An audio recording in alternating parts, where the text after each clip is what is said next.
राधा मोहन का दुश्मन नंबर 1 कौन? महागठबंधन से कौन करेगा खेला? जानिए सीट के जातीय समीकरण को। लोकसभा चुनाव 2024 के लिए अब माहौल बनना शुरू हो गया है। पिछले 3 बार से पूर्वी चंपारण से सांसद बनने वाले भाजपा के दिग्गज नेता और पूर्व केंद्रीय मंत्री राधा मोहन सिंह की दावेदारी इस बार खतरे में दिख रही है। क्या है इसकी वजह और क्यों इन अटकलों का बाजार गर्म है? आइए आपको बताते हैं क्या है पूरा माजरा। दरअसल भाजपा ने अपने सांसदों के रिटायरमेंट का एक नियम बनाया है, जिसमें 70 की उम्र पूरी कर चुके सांसदों को सक्रिय राजनीति से अलग कर पार्टी में मार्गदर्शक की भूमिका देने का प्रावधान किया गया है। 70 की उम्र पार कर चुके राधा मोहन के चिंता की यही वजह है। आपको बता दें कि राधा मोहन सिंह ने 2019 के लोकसभा चुनाव में नामांकन के दौरान पार्टी की गाइडलाइन के तहत उम्र सीमा को लेकर कहा था कि ये उनका अंतिम चुनाव है। हालांकि राजनीति में कहा हुआ कब बदल जाए यह कोई नहीं जानता। राधा मोहन सिंह के वर्चस्व को चुनौती देने का कार्य सिर्फ विपक्षी पार्टियों के नेता ही नहीं बल्कि बीजेपी नेताओं ने भी अंदर ही अंदर किया है। इसमें सबसे ऊपर भाजपा विधायक पवन जायसवाल का नाम आता है। जानकार इन्हें राधा मोहन सिंह का दुश्मन नंबर 1 मानते हैं। क्षेत्र में चाहे पंचायत का चुनाव हो या मेयर का, राधा मोहन से इनका विरोध खुलकर बाहर आया है। और जब बात राधा मोहन के बेटिकट होने की हो तो भला जायसवाल ये मौका कैसे छोड़ सकते हैं? ये अभी से ही चुनाव लड़ने की तैयारी में जुटे बताए जाते हैं और पार्टी से टिकट चाहते हैं। हालांकि राधा मोहन इन अटकलों से दूर क्षेत्र में चुनावी सक्रियता बनाए हुए हैं। पार्टी ने उन्हें उत्तर प्रदेश का प्रभारी भी बनाया हुआ है। बड़े कद के नेता और बावजूद अटकलों का बाजार गर्म है। आपको बता दें कि महागठबंधन का सीट शेयरिंग फॉर्मूला सेट होने के बाद ही यह मालूम चल पाएगा कि यह सीट राजद के पाले में जाती है या अन्य सहयोगी दलों के बीच।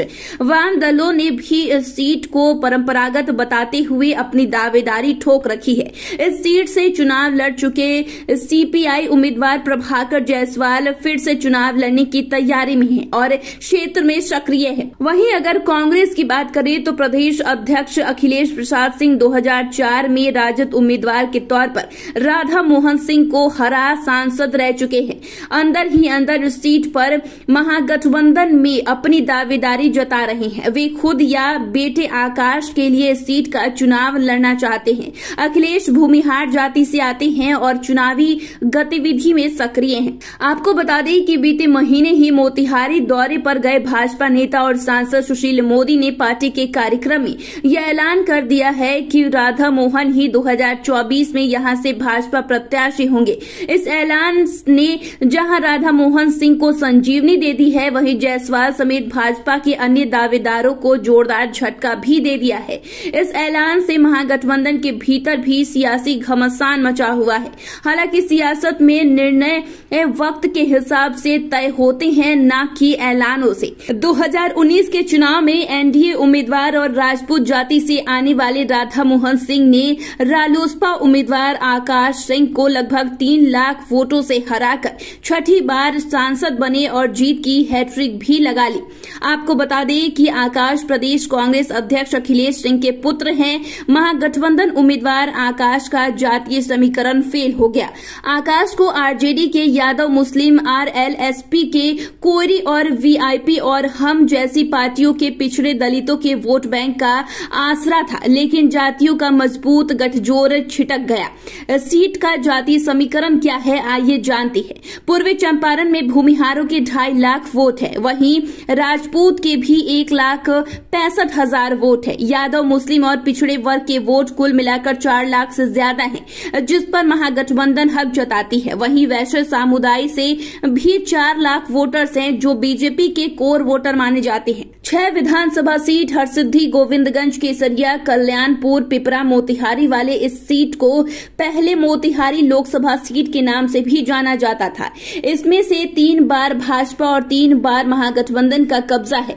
मतलब 2024 में कांटे की टक्कर होनी तय है।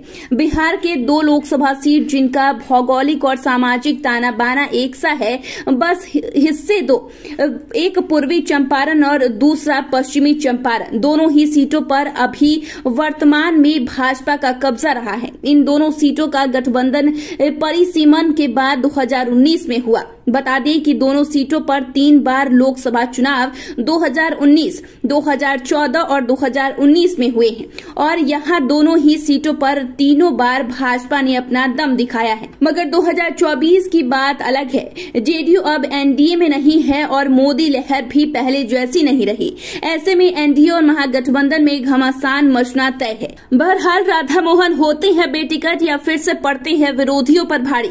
जायसवाल की तैयारी क्या रंग लाती है? अखिलेश क्या फिर से कायम कर पाएंगे भूमिहारों का वर्चस्व?